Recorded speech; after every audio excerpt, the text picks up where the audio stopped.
Welcome to Film Club. Man Quantumania is out in cinemas now. As I said in my non-spoiler review video, Quantumania has a lot of questions to answer at this important part of the MCU, as it sets up the next phase of the Marvel movies. I'm certainly not the first person to say, post-Avengers Endgame, the MCU has been on a directionless, slow decline. This movie might as well be called an introduction to Kang. The main purpose of this film is to get the audience excited for how Kang will interact with the superheroes of the MCU. Quantumania is a slight step up from Phase 4 movies, such as Thor: Love and Thunder, Eternals and Black Widow, but I'm still not on board with the multiverse plot that is integral to the plot of Quantumania. With that aside, on to the full spoiler and post-credit scene review. We will review the plot, characters, entertainment value, and give the overall rating for Ant-Man and the Wasp: Quantumania at the end of the video, and compare it to the rest of the Ant-Man franchise. Then we will look at the early Rotten Tomatoes and IMDb scores for the film. With that out of the way, let's get straight into it. Plot. The Ant-Man family are all back. Scott Lang, now a successful author, who is enjoying his comfy life post-Endgame, his daughter Cassie, who is now all grown up, Hope Van Dyne, Scott's girlfriend and now the CEO of the Pym Van Dyke Foundation, and her parents, Hank Pym and Janet Van Dyne, who are catching up on lost time, as Janet was in the quantum realm for 30 years until being rescued by Hank, Hope and Scott at the end of Ant-Man and the Wasp. Scott picks up Cassie from a police cell and finds out that she has become a bit of an activist who is occasionally landing herself in police cells. As well as this, she has become an incredibly clever quantum scientist who has also been given an Ant-Man, Ant-Woman, Ant-Girl suit. It's the same as Scott's suit, but it's in purple. So yes, she certainly had quite the development in her time off screen since Ant-Man 2. Scott, Hope and Cassie visit Hank and Janet, and Cassie reveals that she's been working on a device that can make contact with the quantum realm. Scared that Cassie's device will be used by someone in the quantum realm, Janet shuts down the device, but too late. They were already traced and are pulled into the quantum realm. Scott and Cassie land on a quantum asteroid, and after dealing with a giant tentacle orb creature, they are found by a rebellion group consisting of wild and wacky creatures, while Hope, Janet and Hank land separately in a quantum forest environment. Now the quantum realm comprises of cities, various civilizations, living buildings and massive germ-like creatures. Quantumania is a science fiction film on steroids. Janet brings Hope and Hank to a bar in a nearby city, using her experience from her time in the quantum realm. She leads Hope and Hank and fills in the plot and makes the introductions to characters in the quantum realm. They enter the bar and meet Lord Kryler, played by Bill Murray, who is a former resistance fighter and ex-lover of Janet. Yes, Janet had a quantum entanglement with Kryler, which she surprisingly didn't tell Hank about. But the once ego-driven Hank seems fine with Janet essentially cheating on him, as she was in the quantum realm for 30 years or so. The movie pretty much skips this major plot development and character conflict and moves on to the next step in the story, so I shall too. Kryler now works for Kang, who has conquered most of this part of the quantum realm and has built a city called Chronopolis. They escape Kryler and commandeer his ship, and Janet reveals her history with Kang. Many years ago, Kang crash-landed near Janet in the quantum realm. His multiverse-travelling ship was damaged, and Janet agrees to help him fix the ship's multiverse core, as it has the power to bring Kang and Janet out of the quantum realm and back to where they want to be. Janet and Kang become friends. I don't think that there was a quantum entanglement between the pair, but with Janet's knack for not telling Hank and Hope about her life in the quantum realm, who knows. They finally fix the ship's core, but when Janet touches the ship, she sees Kang's mind, and all the universes he has destroyed, and that he has lived outside and across time and space using his incredible technology for a very long time. She also sees his master plan to destroy all other Kang variants, taking down most of the universe with them. Janet, knowing that if he leaves the quantum realm, Kang will unleash devastation on trillions, she decides to take the ship's multiverse core and uses a Pym particle disk to enlarge the core to a size where it is unusable. Janet then spends the remainder of her time in the quantum realm before being saved by Hank, with the rebels, who fought Kang as he overtook the realm. We return back to Scott and Cassie, who are with the rebels far away from Janet, Hank and Hope. They speak to the rebel leader Gentora, and they have been given an initiation drink that enables them to understand the languages being spoken by all the creatures and human-like beings in the quantum realm. Very quickly, the rebels come under attack by Kang's forces, as he is the one who pulled the Ant family into the realm in the first place, and is determined on catching them, especially Janet. Kang sends his cybernetically enhanced giant head robot, Modok. Modok is revealed to be Darren Cross, the antagonist from the original Ant-Man. Modok takes Scott and Cassie to Kang, and Kang demands that Scott shrinks down and retrieves his ship's multiverse core, restoring it back to its original size. Kang threatens to kill Cassie unless Scott retrieves the core. Having little choice, Scott flies down to the enlarged multiverse core, and when inside, he begins to lose his mind, as thousands of alternate Scott Langs appear in a so-called probability storm, where every possible version of Scott appears at the same time. While Scott is tasked to retrieve the core, Hope, Janet and Hank head towards the multiverse core. Hope reaches Scott and helps him to reach and resize the core. Kang takes back the normal-sized multiverse core from Scott and captures Janet. Hank's ship is destroyed by Modok, and Scott, Hope and Hank are rescued by giant ants, who are all sucked into the quantum realm along with the Ant family. The ants have experienced years of evolution and have become very intelligent and technologically advanced.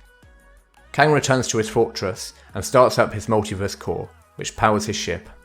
In the prison cells below, Cassie escapes her imprisonment and rescues Gentora, the rebel leader, and they begin the uprising against Kang and his army. A huge fight involving Kang, his minions, Modok, the rebels, and the giant ants ensues.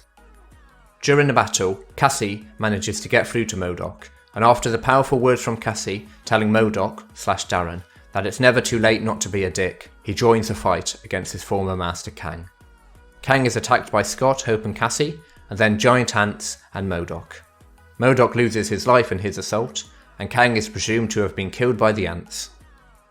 Janet manages to get the multiverse core working again, and she, Hank and Hope leave the quantum realm via a portal. As Cassie is about to enter the portal, Kang, who was actually not killed by the giant ants, attacks Scott. Scott pushes Cassie through the portal, as he remains in the quantum realm, being severely beaten by Kang. Scott says that he doesn't have to win, he only has to make Kang lose, by keeping both of them in the quantum realm. Hope returns through the portal to help Scott. They shrink the core with pin particle discs, and they knock Kang into the shrinking core, causing him this time to possibly certainly die, or at least be in no state to leave the quantum realm. Cassie manages to reopen the portal, allowing Scott and Hope to return back to Earth. As Scott happily returns to his life, he begins to rethink what Kang told him, that if Kang doesn't leave the quantum realm and defeat his variants, something terrible will happen. Scott tries to put this thought to the back of his mind, but he can't shake the ominous feeling that something involving Kang is soon to come. The first post-credit scene features numerous Kang variants. We see Immortus, Rama-Tut, and Centurion discussing the death of Kang the Conqueror. It's worth noting that Kang the Conqueror wasn't definitely killed by Hope or Scott. He was shrunk with his multiverse core, but perhaps he will return at a later stage in the MCU, if/when he escapes the shrunken core and the quantum realm. He's in a quantum prison inside a quantum prison, so to speak, so it may take a while. Although happy that the Kang they exiled to the quantum realm is now gone, the three Kangs grow concerned that humans were able to enter the quantum realm and learn about the multiverse. With this knowledge, Scott Lang and his family, and potentially the Avengers, could become a threat to the timelines that the Kangs want total control over. So Immortus calls a Council of Kangs, which is seemingly when all the Kangs across the multiverse come to discuss actions. This adds some clarity as to who exiled Kang the Conqueror to the quantum realm. The second and final post-credit scene, which takes place right at the end after all the credits have played out, and be warned, there are a lot of credits. I counted over 20 different visual effects companies who each had at least 100 people working on the film. Then we have the health and safety teams credited, and then the end credits for the people who created the end credits. It was a laughably long time to wait. Eventually, when the credits were over, the final post-credit scene featured Loki and Mobius from the original Loki series sitting in a theatre audience in the early 20th century. The pair are essentially time policemen. Loki, Mobius, and the rest of the audience are gathered to hear Victor Timely, another Kang variant, talked about, you guessed it, time. And that concludes the post-credit scenes. It's worth noting that nobody in my screening left their seat. They all waited until the final post-credit scene, which you can take in many different ways. Firstly, it shows testament to Marvel's post-credit scenes and Quantumania for keeping people excited enough to wait for the post-credit scene. Also, it shows how much of a setup this film is, where both credits feature Kang's story in the MCU. And finally, it makes me feel bad for the theatre staff, who normally only have 10 to 20 minutes to clean a theatre. Now because of the post-credit scenes, they have about 2. Quantumania is a dramatic change from the previous installments in the Ant-Man franchise. It is a humongous task to switch gears so drastically in Ant-Man 3. And although interesting, the switch of gears is too fast and the characters can feel very underdeveloped. The Quantum Realm was interesting to see, and a clash of Kang and Ant-Man and co, who were all trying to escape the realm, with a more than passable storyline. Plot scores 7 out of 10. Entertainment value. The movie is very fast paced. Ant-Man, Hope, Cassie, Janet and Hank battle constantly from minute 30 onwards. The action scenes are crazy and frantic, with constant sizing up and shrinking down. This leads to having trouble figuring out exactly what is happening during the action set pieces. There is also a lot of location jumping, where it seems like the separate teams of Scott and Cassie, and Janet, Hope and Hank are miles apart from each other, and then suddenly they are all together. The same can be said for the rebel group. After Cassie and Jentora call for an uprising, within minutes the rebels in their flying buildings are basically inside Kang City. The impressive clashes between the different groups in the final act starts off well, and then becomes CGI heavy to a point where it all blurs together. It is a fast ride which takes you along for most of it, and every scene that Kang is in is a joy to watch. He keeps the tensions and threat levels high. On a negative regarding Kang, there are too many moments where instead of killing off Janet, Scott or Jentora, he just leaves them there and puts them in a prison cell. A typical villain trope which becomes rather annoying. Entertaining, and although it races its way to the finish line, Ant-Man and the Wasp Quantumania is a very good film. While it underperforms in character and dialogue, it more than delivers in action. Entertainment value scores 8 out of 10. Characters and performances. Paul Rudd as Scott Lang and Ant-Man. We switch between the plucky Ant-Man character from the last few films that we all know, to a strong and powerful rival to Kang. When Kang tells him that he is out of his league, it's true. Ant-Man is a small fish compared to Kang, but as the film progresses, Scott Lang gets stronger and stronger, with his will to fight for Cassie, and at the end, his resolve to even sacrifice himself to ensure Kang doesn't escape the quantum realm moves Ant-Man into the very capable and strong, prominent Avenger. Although Paul Rudd does deliver some good deadpan jokes, there are a few misses. Pretty much all of his jokes landed for me in the original Ant-Man and Ant-Man and the Wasp, but the clash of contradicting tones in this film did make the character and his lines feel out of place at times. Evangeline Lilly as Hope Van Dyne. Although her superhero name, the Wasp, is in the title of the movie, Evangeline Lilly plays a much reduced role, as Cassie and Scott's relationship takes centre stage. The moments where she saves Scott in the probability storm, and in a final confrontation with Kang, where she chooses to jump back through the portal into the quantum realm, cements her role as a supporting, loving girlfriend to Scott, ahead of her being a main superhero. Jonathan Majors delivers on his first movie outing as Kang. He has a substantial task ahead of him, as he will play a primary role in the future of Marvel over the next few years. If he failed to be an interesting villain in his first outing, then you could all but seal the MCU's fate as one that is past its prime. Gladly, I can say that Major's performance is very good, but there are still big issues with the character and I can't see him living up to Thanos. Major gives a super performance, fluctuating between many different complex emotions, such as vengeful anger, with his hatred of the variants who imprisoned him, his dismissing of Modok when Modok talks without Kang's permission, and his light torturing of Scott and Cassie in the prison scenes. This shows him as a no-nonsense baddie not to be messed with. He also shows evil ambivalence when he argues that ending universes in his conquest doesn't matter, as his variants will end the entire multiverse, as well as compassion to Janet during Janet and Kang's backstory when they were fixing the multiverse core. All of these contradicting emotions are brilliantly realised by Major's mannerisms and screen presence. The problem is, the multiverse nature of the character and the fact that he's got so many variants dilutes each iteration of the character. How can we fear him like we did Thanos, when Ant-Man effectively ended the Conqueror variant in his first outing on a big screen? Thanos' threat was built up through many movies, and he beat the Avengers and won the Infinity War battle, whereas Kang killed no one on screen other than a few rebellion foot soldiers. I think he should have killed at least one of the protagonists. Don't get me wrong, I like Scott, Hope, Janet and Hank, But what is the point now of their characters? Their character arcs are redundant now. Surely Hank sacrificing himself for his younger family, or Janet finishing what she started and keeping Kang imprisoned in a quantum realm, but losing her life in the process, would have added weight to Kang as a character, and increased the stakes of the movie overall. Cassie, played by Kathryn Newton, does well, and her on-screen relationship with Paul Rudd is very good. Her character does have the suddenly out of nowhere, brilliantly clever cliché, which the film tried to excuse by saying she read Hank's journals during a 5-year blip between Infinity War and Endgame. But there was no setup from Ant-Man 1 and 2 for this, and it comes across as unearned and set up to be explored in the next Disney Plus show, focusing on a new character inevitably heading our way. Corey Stoll as Darren and his alter ego Modok. I really didn't like this character. His design is sure to give children nightmares for years to come, with the uncanny valley effects. His character design seemed unfinished, and it was quite distracting. Modok compensates for his failures by becoming a giant weaponized murdering head robot. He was insecure and comes across as pathetic. He is used as comedic relief. The humour of characters meeting him and being in shock of what he has become got very old very fast. And it happened time and time again. Every 30 minutes or so, a character that knew him from Ant-Man 1 saw his giant dome head and expressed their shock. The quality of performances varies wildly. With Paul Rudd and Jonathan Majors, their heavy lifting brings characters and performances to 7 out of 10. Visuals. The quantum realm is beautiful at first, and then its splashy effects lose their freshness in the middle section of the movie, becoming very bland and almost unnoticeable. The introduction to the quantum realm is great, with some really imaginative costumes and ridiculous and outrageous creatures on display.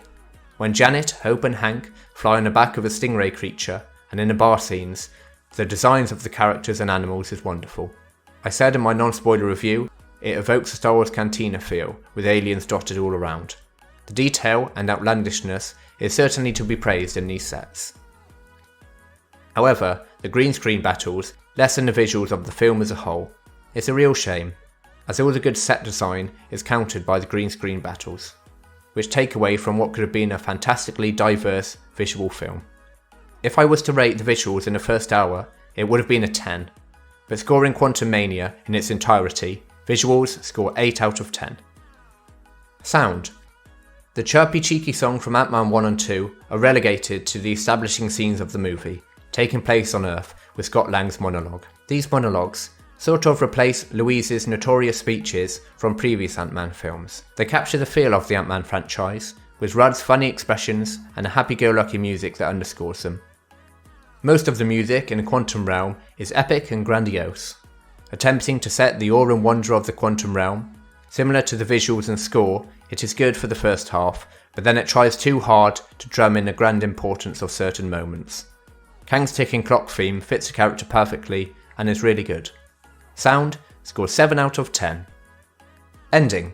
The climactic ending fight is rather strange, as you wonder why is Kang's military so bad, and why is he just standing there and not fighting the attacking rebels himself. When he eventually does join the fight, it seems a bit small scale, with him lasering a handful of rebels, and then it seems like the rest of the rebel force, consisting of about 50 troops, run away. Personally, I would have wanted the ending to be more dramatic. You can see the conflict of tones, no clearer than any ending, whether to be the quippy comedic fun but not too serious film the previous Ant-Man films were, or to deliver a hard-hitting death scene that the film desperately needed to increase stakes. The post-credit scenes do create anticipation for those who are on board with this multiverse storyline, and for those who aren't, we can take enjoyment from Jonathan Majors, who is clearly having a lot of fun portraying the eclectic variants of Kang. An okay ending, held up by its indecision of what tone it's trying to be. Ending scores 7 out of 10. Rating.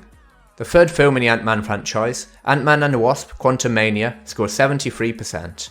Conflicting tones, and serving as the first few moves on the MCU chessboard, Quantumania tries to be too much and ends up just missing the mark. An ambitious film that takes the Ant-Man sub-franchise into the same messy multiverse pit that the MCU is now in. I would have preferred Ant-Man to have continued its goofy, joyful, happy-go-lucky theme from the first two films, keeping it at arm's length of the MCU but still a part of it. Film leaderboard. When we look at the film leaderboard, Ant-Man and the Wasp Quantumania ranks 7th place, scoring similarly to its Marvel big brother, Doctor Strange and the Multiverse of Madness. When we compare Quantumania to the other Ant-Man films, it comes second, with a slightly worse score for plot and characters than in Ant-Man and the Wasp. All three films score within a few percentage points of each other. It's a real shame that this film sits at 73%, as it had some great extended periods where I thought the movie overall would be in the 80% mark. Sadly, on too many occasions, it got lost in its own chaos in the middle and end section of the film. Genre comparison. Looking across the superhero genre, Quantumania sits in the middle at 4th place, nowhere near the failures of Black Adam or Venom Let There Be Carnage, but also nowhere near the Batman, which sits atop in 1st place. I certainly hope for better things to come from Marvel, with the next MCU film being Guardians of the Galaxy Volume 3 coming out in May this year. My rating of 73% seems to be a lot higher than the I think unfair, now sitting at 49%, Rotten Tomatoes critics rating. At the time of this video, 218 critics have reviewed it, but the critical response to the film certainly isn't good, and has dropped down from 51 to 49% in the 12 hours since I did the non-spoiler review. The audience score, however, sits at a whopping 84%. This, I imagine, will fall to the 70s as more people watch the film. IMDb users have rated Quantumania at 6.6 out of 10. Next week, we will be reviewing Episode 10 of Star Wars The Bad Batch and The Last of Us Episode 6. I'm working on an Ant-Man franchise versus video, which will put all three films against each other, probably coming out next week too. Things are heating up on the movie front next week, with Shazam! Fury of the Gods, John Wick Chapter 4, and Dungeons & Dragons Honor Amongst Thieves all coming out. So for more film and TV reviews like this, please consider subscribing to Film Club. See you again.